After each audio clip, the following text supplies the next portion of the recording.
చేస్తున్నటువంటి కోవట్లే వాళ్ళిద్దరు.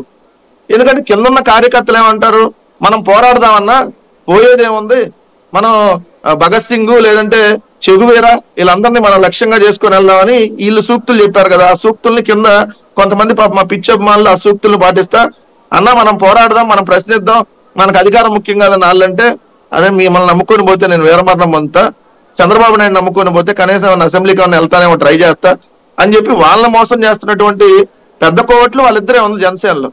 సో ఇంకా మళ్ళీ మేము కొత్తగా వాళ్ళని వీళ్ళని పంపించాల్సినటువంటి అవసరం ఏముంది?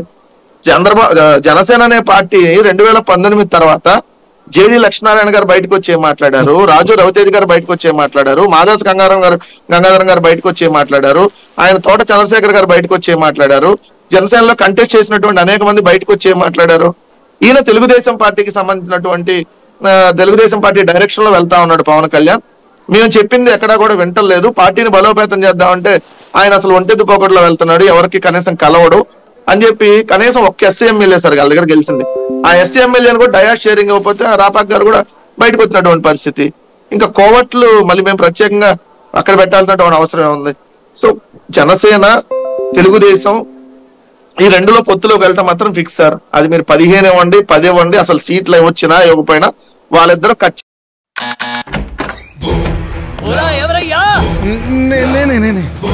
కానీ ఏమైంది? కరెంట్ బిల్ కట్టలేదు, పైగా